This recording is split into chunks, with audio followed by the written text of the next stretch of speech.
The great crystal spires of the Hegemony Council Station stretched across space like frozen lightning. For 3,000 years, this massive structure had served as the center of galactic power. Inside its gleaming halls, the most advanced species in the galaxy made decisions that affected billions of worlds.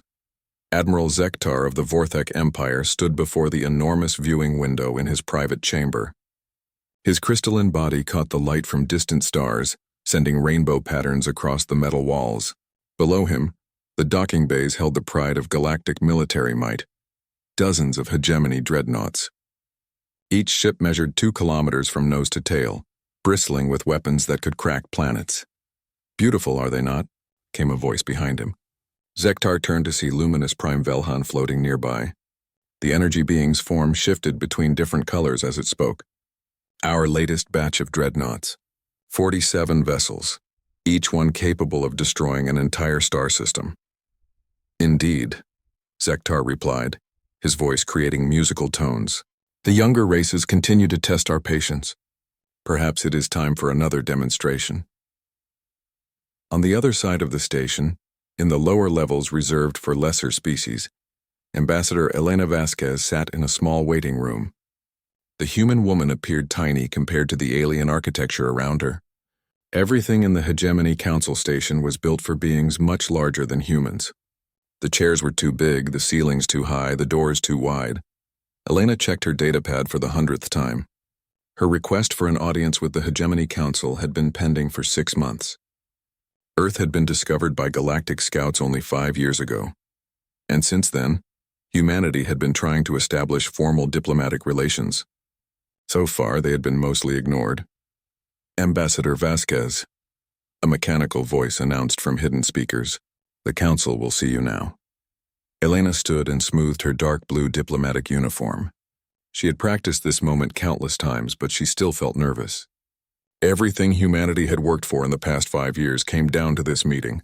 The council chamber was vast beyond imagination.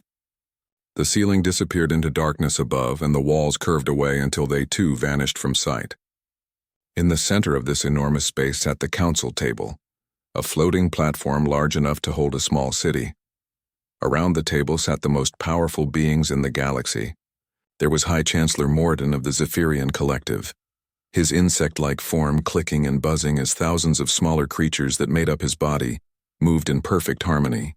Next to him floated luminous Prime Velhan, now glowing a deep blue that Elena had learned meant careful attention. Admiral Zektar stood at the head of the table, his crystal form towering 15 feet high. His surface was perfectly smooth, like a living statue made of diamond. When he spoke, his voice filled the entire chamber. "Human," he said, and the word carried clear disdain. "You have requested this audience. Speak." Elena activated the small gravity platform that lifted her to table level. Even with this technology, she felt like a child among giants. "Honored members of the Hegemony Council," she began. "I come representing the United Earth Government. We seek equal membership in the galactic community." A sound like breaking glass filled the chamber. It took Elena a moment to realize that Admiral Zektar was laughing. Equal membership? Zektar's amusement rang through his crystalline body. "Little human, do you understand what you ask? The species represented here have ruled the galaxy for millennia. We have mastered the fundamental forces of the universe. We command fleets that number in the millions." High Chancellor Morden's countless small bodies buzzed in agreement. When he spoke, it sounded like a swarm of insects talking in unison. "The human species possesses exactly 37 space-capable vessels. We have counted them. Your largest ship measures barely 300 meters. You have not even achieved basic energy manipulation." "We understand we are newcomers," Elena replied carefully, "but we believe we can contribute to galactic civilization. We ask only for the chance to prove ourselves as equals." Luminous Prime Velhan pulsed with colors that Elena's translator identified as amusement mixed with pity. Child species often show such enthusiasm. It is touching, but the galaxy has an order. The ancient races guide and protect. The younger races serve and learn. "We will not serve," Elena said quietly. The chamber fell silent. Even the background hum of the station's system seemed to pause. Admiral Zektar leaned forward, his crystal features reflecting the chamber's lights in sharp angles. "You will not serve?" We came here seeking partnership, Elena continued. If that is not possible, then we will return to our space and develop on our own. The laughter that filled the chamber now came from all three council members. High Chancellor Morden's buzz became so loud it hurt Elena's ears. Luminous Prime. Velhan flashed through colors so quickly it was like looking at a living rainbow. Admiral Zektar's crystal form rang like a massive bell. Develop on your own? Zektar finally managed to speak through his laughter. Little human, your species does not have that choice. By galactic law, all spacefaring species fall under hegemony protection. This is not negotiable. Elena felt her heart sink, but she kept her voice steady. What does protection mean? It means, High Chancellor Morden buzzed, that humanity will contribute to galactic stability. Your worlds will provide resources. Your people will serve in hegemony facilities. In return, we will ensure your species survives. You're talking about slavery, Elena said. We prefer the term guided development. Luminous Prime Velhan pulsed in soft yellows. Many species have benefited from hegemony guidance. The Cathari now provide excellent agricultural products. The Nixol mine asteroids with remarkable efficiency. The Poltons serve as clerks and administrators throughout our territories. Elena looked around the massive chamber, at these beings who spoke so casually about enslaving entire civilizations. And if we refuse? Admiral Zektar's crystal form suddenly blazed with internal light. The temperature in the chamber seemed to drop several degrees. Then we will demonstrate why refusal is not wise. Our dreadnought fleets have pacified stubborn species before. The hegemony has brought peace to this galaxy for 3,000 years. We will not allow one primitive species to disrupt that peace. Elena closed her eyes for a moment, thinking of the billions of humans back on Earth and the colonies. She thought of the children who would grow up in slavery if she failed here. She thought of the United Earth Council's final instructions to her. When she opened her eyes, her voice was calm and steady. I was hoping it wouldn't come to this. The three council members looked at her with what passed for curiosity among their species. Elena reached into her jacket and pulled out a small communication device. She spoke into it clearly. Admiral Chen, this is Ambassador Vasquez. Authorization Titan 7. The galaxy wants a demonstration. Admiral Zektar's crystal form rang with what might have been amusement. A demonstration? Little human, are you threatening the Hegemony Council with your tiny fleet? Elena put the communicator away and looked directly at the towering crystal being. No, Admiral. I'm not threatening you with our fleet. She paused, and for just a moment something like sadness crossed her features. I'm about to show you why we never needed to. The chamber fell silent again, but this time the silence felt different. For the first time in 3,000 years, the Hegemony Council felt something they had almost forgotten: uncertainty. In the depths of space, far beyond the detection range of even the most advanced hegemony sensors, something massive began to move. 3 hours had passed since Elena's strange communication, and the Hegemony Council had continued their session as if nothing had happened.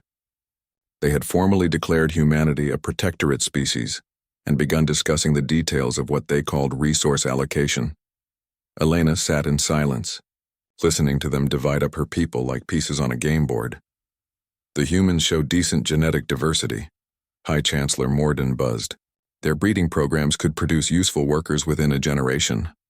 Their home planet has rich mineral deposits, added Luminous Prime Velhan, now glowing a satisfied green. Standard extraction protocols should yield significant returns. Admiral Zektar examined a holographic display showing Earth and its colonies. 37 ships, as we counted. Primitive fusion drives, basic energy weapons. We should collect these vessels for scrap metal. The humans can travel on hegemony transports when necessary. Elena finally spoke up. Those ships represent 5 years of our best work. They're everything we could build with the resources we had. Exactly the point, Zektar replied. Your best efforts produce toys. This is why younger species require guidance. You simply lack the knowledge to develop proper technology. The chamber's main display screen activated, showing Admiral Zektar's flagship, the Endless Victory. The massive dreadnought floated near the station, its 2-kilometer hull bristling with weapons. Smaller hegemony ships moved around it like planets orbiting a star. Observe, Zektar said with pride. This vessel took my people 800 years to design and build. It carries enough firepower to sterilize a world. Its shields can withstand the explosion of a small star. This is what proper technology looks like. Elena studied the ship on the screen. It was indeed impressive. A sleek, deadly design that spoke of centuries of military development. How many crew does it carry? 50,000 of my people, Zektar answered, plus twice that number in support staff from various servant species. And how many ships like this do you have? High Chancellor Morden's countless bodies buzzed with amusement. The hegemony commands over 40,000 dreadnoughts across our territories. Each species contributes their finest vessels to our collective fleet. Elena nodded slowly. 40,000 ships, impressive. It should be. Luminous Prime Velhan pulsed in bright colors. No force in the galaxy can challenge the hegemony fleet. This is why resistance is pointless. This is why all species eventually accept our protection. The Council Chamber's communication system suddenly activated. A new voice filled the space. Male speaking in the same Earth accent as Elena. Hegemony Council Station. This is Admiral James Chen of the United Earth Defense Force. We are approaching your position and request permission to dock. Admiral Zektar's crystal form flashed with irritation. What is the meaning of this? Ambassador, did you summon additional human vessels? Elena checked her chronometer. Right on time. Time for what? Zektar demanded. Before Elena could answer, alarms began blaring throughout the station.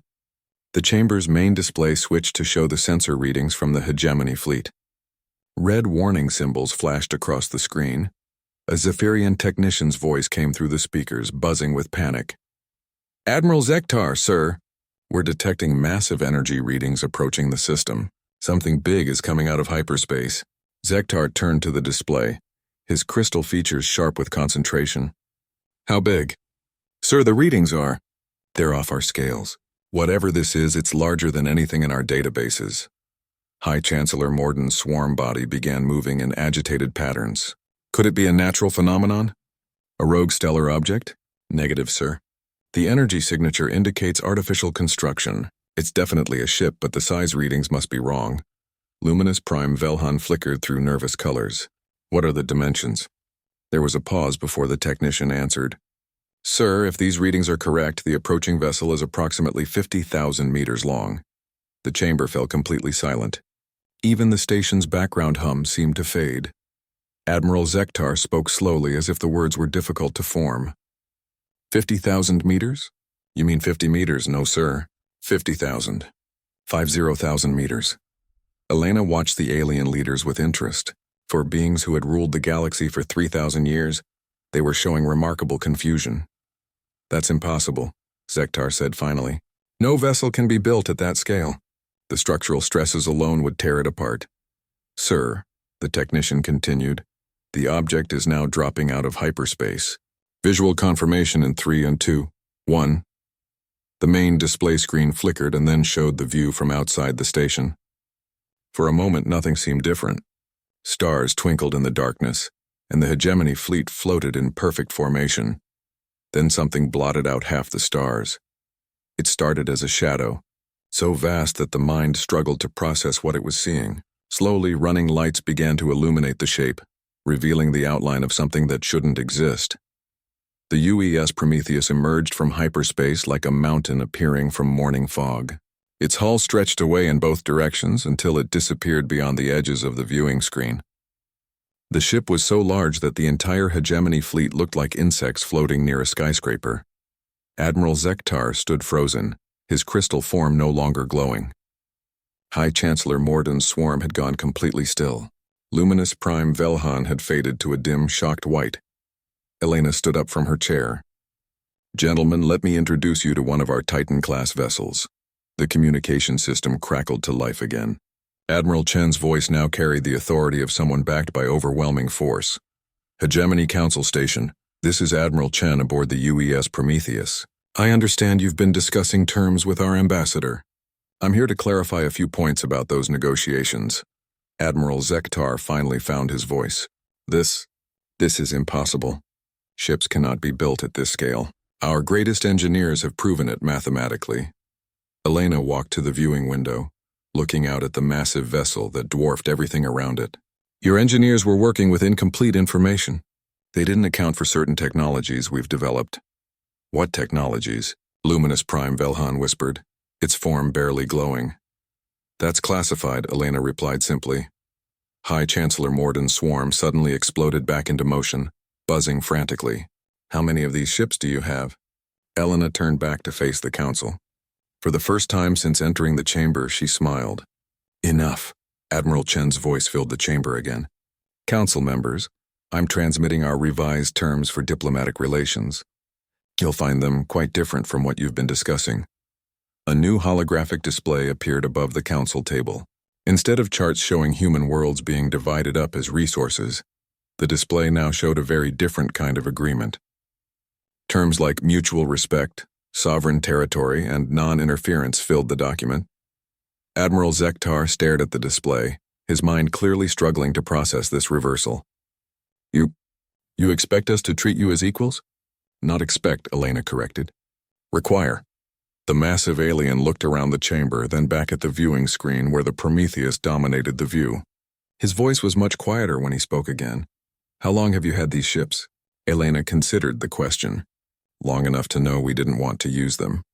We came here hoping for peace, Admiral. We still hope for peace.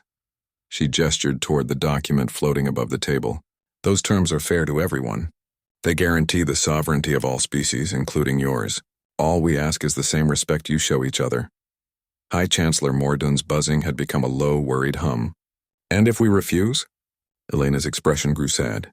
Then you'll discover that the Prometheus isn't our largest ship. Outside the station, the massive human vessel hung in space like a sleeping giant.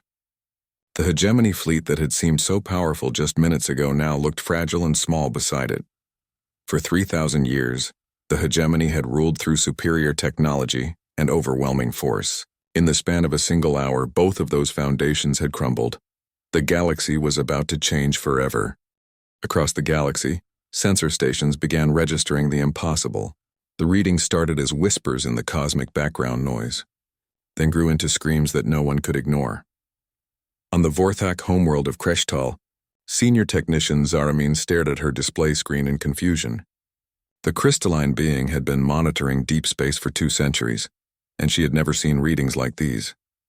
Supervisor, she called, her voice creating worried chimes. I need assistance with these energy signatures. Supervisor Koldim floated over to her station, his massive crystal form casting rainbow patterns on the walls. What seems to be the problem? These readings from the Galactic Center.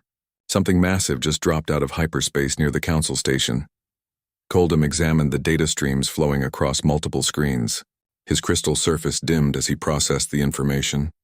Zaramin, check your equipment. These numbers indicate an object 50 kilometers in length. I've run diagnostics 6 times, sir. Everything is functioning perfectly. Then run them again. Objects of that size cannot exist in real space. The gravitational stresses would collapse any known material. Zaramin's chimes grew more worried.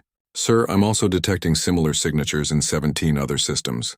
Smaller objects, but still far beyond conventional ship sizes. Koldim stood silent for a long moment. Finally, he spoke in the low tones that indicated deep concern among his people. Contact the Hegemony High Command, immediately. Similar scenes were playing out across dozens of worlds. In the luminary energy fields around their artificial sun, Bright Singer Velan felt disturbances in the cosmic background that shouldn't exist. The energy being's form flickered between colors of confusion and fear as it processed data from observation stations throughout luminary space. On the Zephyrian hive world of Bistkar, millions of minds connected to the collective suddenly shared the same disturbing realization. The sensor readings they were receiving defied everything they knew about physics and engineering. High Commander, Morkallen's swarm body buzzed frantically as reports flooded in from every corner of Zephyrian territory. Contact the other hegemony species, the collective intelligence commanded. We need to understand what we're seeing. Back at the council station, the 3 hegemony leaders were struggling to accept their new reality. The main viewing screen showed the UES Prometheus from multiple angles, each view more overwhelming than the last. Run structural analysis, Admiral Zektar commanded, his crystal voice tight with disbelief. The station's advanced computers began scanning the massive human vessel. Results appeared on secondary screens around the chamber, and each finding was more disturbing than the last. Hull composition unknown. the computer reported in its neutral voice. Materials do not match any entries in hegemony databases. Density readings suggest the use of exotic matter configurations. High Chancellor Morden's swarm had arranged itself into worried patterns. Exotic matter? That's theoretical technology. No species has successfully stabilized exotic matter for construction purposes. Energy readings indicate the presence of contained singularities. The computer continued. Multiple micro-black holes appear to be functioning as power sources. This configuration should result in immediate catastrophic failure. Luminous prime Velhan flickered through colors that Elena's translator couldn't interpret. Contained singularities? How is this possible? Elena watched the aliens struggle to understand what they were seeing. Your scientists work within certain assumptions about what's possible. We've learned to work beyond those assumptions. Show us the internal structure, Zektar demanded. The scanner results appeared on the main screen, and the hegemony leaders fell silent again. The interior of the Prometheus was like nothing they had ever imagined. Vast open spaces stretched for kilometers inside the ship. Some sections showed what appeared to be forests and lakes. Others contained structures that looked like entire cities. There are ecosystems inside this vessel.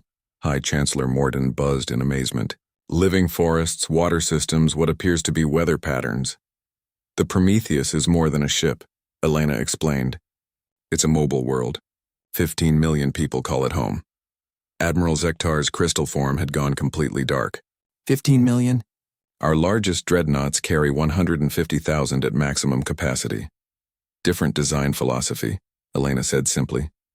The communication system activated again, and Admiral Chen's voice filled the chamber. Council station. We're detecting multiple hegemony vessels moving to surround our position. I want to make something clear before any misunderstandings occur. On the tactical display, dozens of hegemony dreadnoughts were indeed moving into attack formation around the Prometheus. The alien ships looked like toys surrounding a mountain.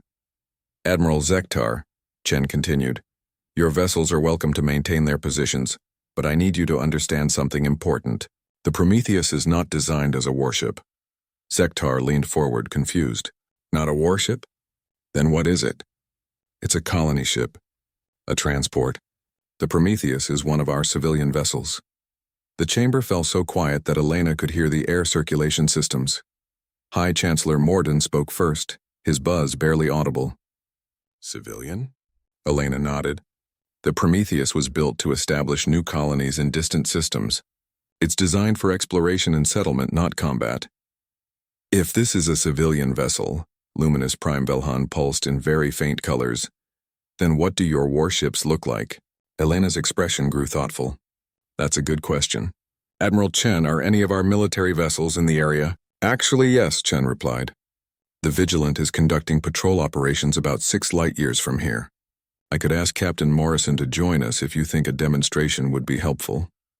Admiral Zektar's crystal form was now flickering with what Elena had learned were patterns of extreme stress. No, that won't be necessary. Are you sure? Elena asked. The Vigilant is much smaller than the Prometheus, only about 20 kilometers long. 20 kilometers, Zektar repeated weakly. It's a destroyer, Elena continued helpfully. One of our smallest military ships. We also have cruisers, battleships, and fleet carriers, but I wouldn't want to overwhelm you. The 3 hegemony leaders looked at each other with expressions that transcended species barriers. They were all clearly thinking the same thing. How had they been so wrong about everything? Elna walked to the center of the chamber, addressing all 3 leaders directly. For 5 years, you've known about humanity. In all that time, did any of you think to ask what we'd been doing before you found us? We assumed you were a young species, High Chancellor Morden buzzing slowly. Recently achieved spaceflight, primitive technology. We've been traveling between stars for over 300 years, Elena revealed. We've established colonies in 47 systems. We've been watching galactic politics for decades, trying to decide if we wanted to make contact. Admiral Zektar found his voice. Watching us? Elena smiled. How do you think we learned your languages so quickly? How do you think we knew exactly where to find your council station? We've had observers in hegemony space for 20 years. The implications hit the alien leaders like a physical blow. Their great civilization, their ancient knowledge, their advanced technology.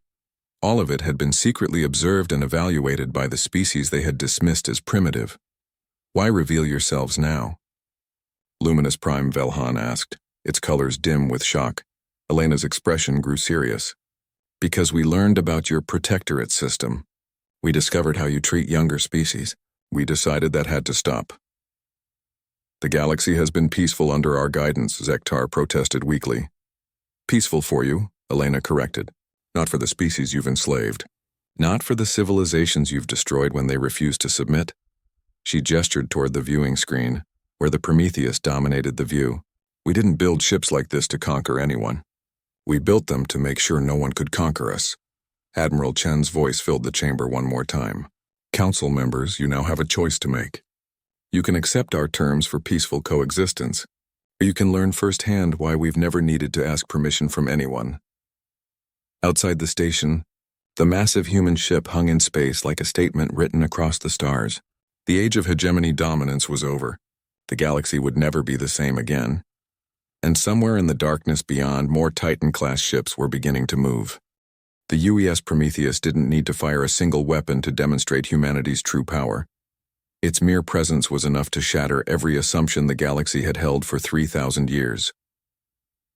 Admiral Zektar stood at the council chambers, viewing window, watching his fleet arrange itself around the massive human vessel. 47 hegemony dreadnoughts, each one a masterpiece of military engineering, now looked like metal insects buzzing around a sleeping giant. Begin detailed scans, he commanded, his crystal voice tight with desperate hope.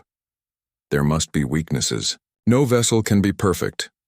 The results appeared on screens throughout the chamber, and with each reading, Zektar's hope faded a little more.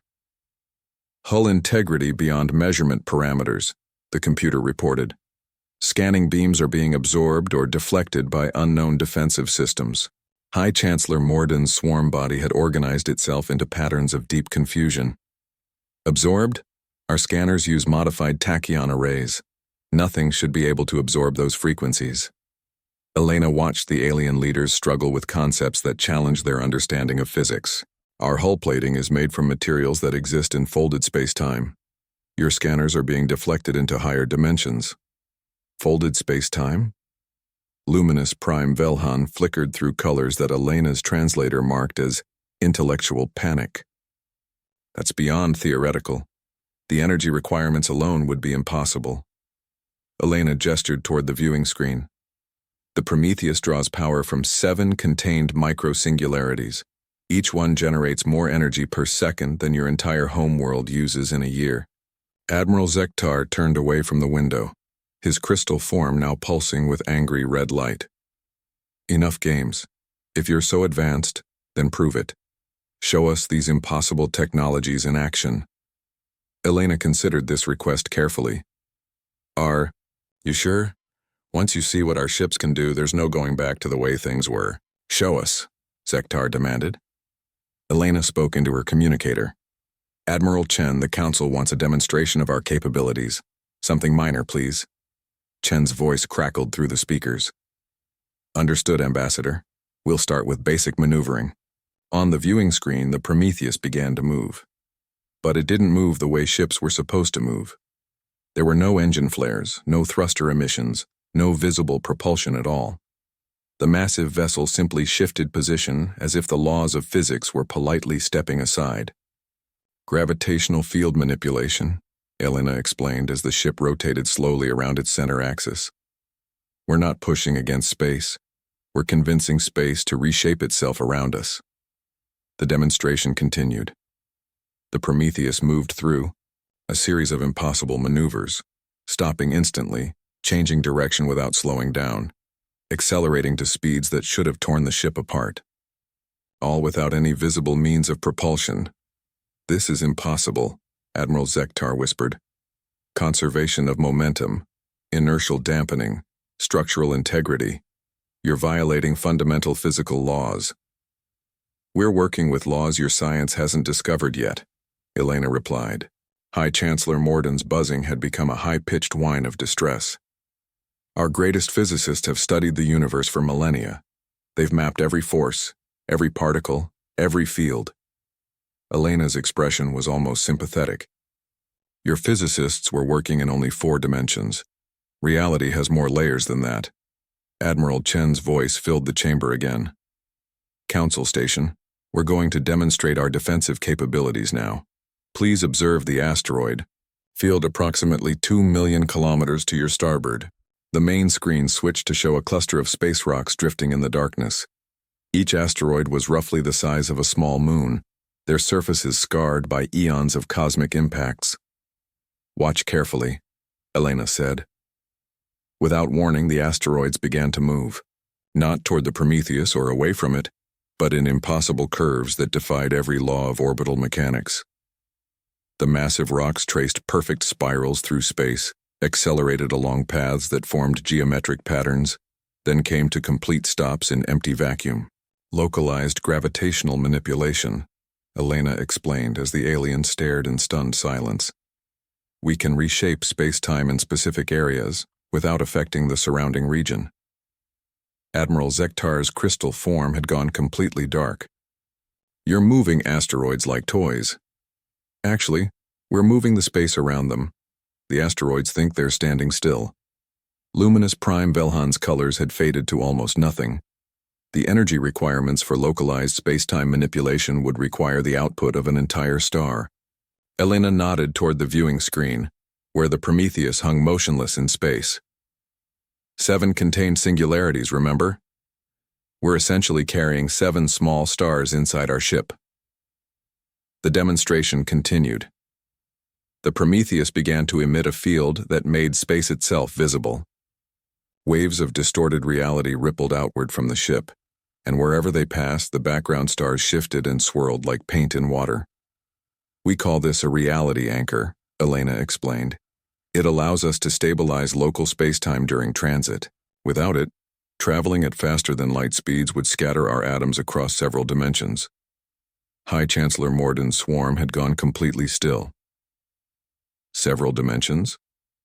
Hyperspace has 17 distinct layers. Your ships travel through the first 3. We routinely use all 17. Admiral Chen's voice returned. Ambassador, we're receiving multiple sensor pings from hegemony vessels. It appears they're trying to target our ship. Elena looked at Admiral Zektar. Admiral, I hope your ships aren't preparing to attack. Zektar's voice was barely audible. Standing orders require tactical assessment of unknown vessels. I understand, Elena said. Admiral Chen, please show them why targeting us is inadvisable. The Prometheus suddenly split into 7 identical copies of itself. Each one was perfectly real. Each one generated its own gravitational field. Each one moved independently through space. Quantum superposition, Elena explained as the hegemony leaders stared at the impossible sight. The Prometheus is now existing in 7 different quantum states simultaneously. Your targeting systems can't lock onto all of them at once. Admiral Zektar made a sound like crystal breaking. Which one is real? They all are, Elena replied. And none of them are. That's how quantum mechanics works when you have enough power to manipulate probability itself. The 7 ships suddenly merged back into one, appearing exactly where the original had been. The transition was seamless, as if nothing unusual had happened. We can also exist in folded space, Elena continued. The Prometheus is simultaneously here and not here. We're occupying the same location as your council station, but in a parallel spatial dimension. To demonstrate, one of the hegemony dreadnoughts tried to fire a warning shot across the Prometheus's bow. The energy beam passed harmlessly through the massive ship, as if it were made of light. While in folded space, we can observe and communicate, but we can't be touched by anything in normal reality, Elena explained. It's quite useful for avoiding unpleasant situations. High Chancellor Morden finally found his voice, though his buzz was weak and shaky. How many ships like this do you have? Elena was quiet for a moment. Admiral Chen, how many Titan-class vessels are currently in active service? 143 colony ships, 27 deep space explorers, and 38 mobile research stations, Chen replied. Plus the ships under construction. And military vessels? That information is classified, Ambassador. Elena turned back to the stunned alien leaders. Sorry. Military numbers are need-to-know information. Admiral Zektar slumped against the viewing window, his crystal form dim and lifeless. We've ruled the galaxy for 3,000 years. Our technology was supreme. Our fleets were unstoppable. Your technology is quite impressive, Elena said gently. For a civilization working in limited dimensions with conventional physics, you've achieved remarkable things within those constraints. But your ships make ours look like toys. Luminous Prime Belhan pulsed in defeated grays. Elena nodded sadly. I'm afraid so. The difference between our technology levels is significant. Outside the station, the Prometheus hung in space like a monument to human achievement. Its very existence had rewritten the rules of galactic politics in a single afternoon. The age of hegemony dominance was over. The question now was what would replace it. 1 year after the revelation at the Council Station, the galaxy was a very different place. The changes had started within hours of the Prometheus's arrival, spreading outward from the galactic center like ripples in a cosmic pond.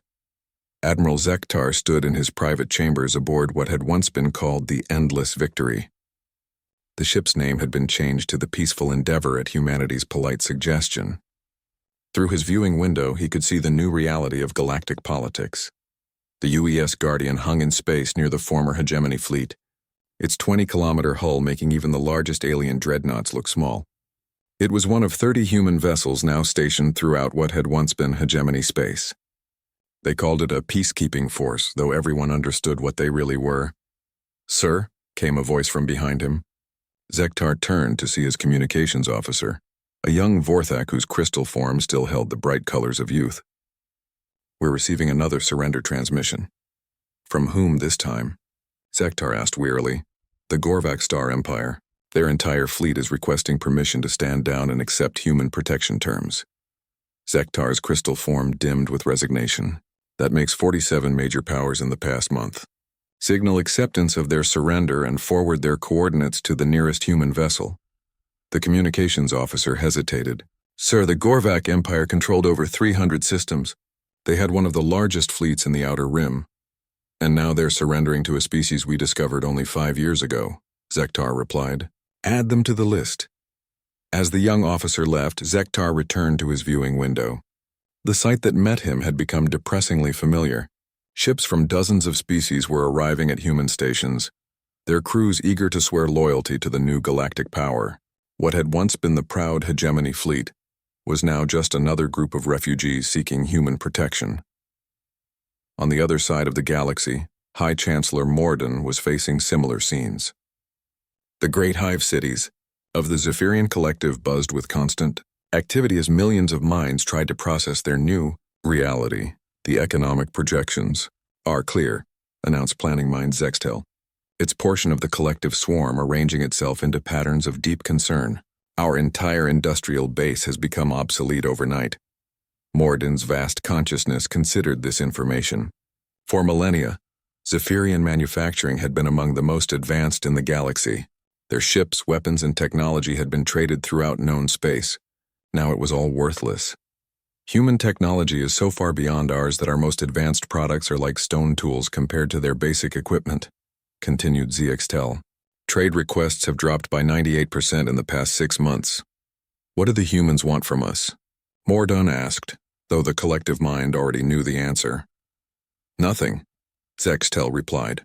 "They've offered to provide any technology we need in exchange for our peaceful cooperation. They want nothing from us that we aren't willing to give freely." This was perhaps the most disturbing aspect of humanity's rise to power. Other species that achieved galactic dominance had demanded tribute, resources, slave labor. The humans asked for nothing except that everyone stop fighting each other. Luminous Prime Velhan was experiencing similar revelations in the energy fields around the Luminari artificial sun. The being that had once been one of the galaxy's most powerful entities now felt dim and insignificant. "The humans have offered to share their energy generation technology," reported Junior Light Caswin, a younger luminary whose glow betrayed confusion. "They say our artificial sun is inefficient compared to contained singularity power." Velhan pulsed with weary colors. Of course it is. Everything we've built is inefficient compared to human technology.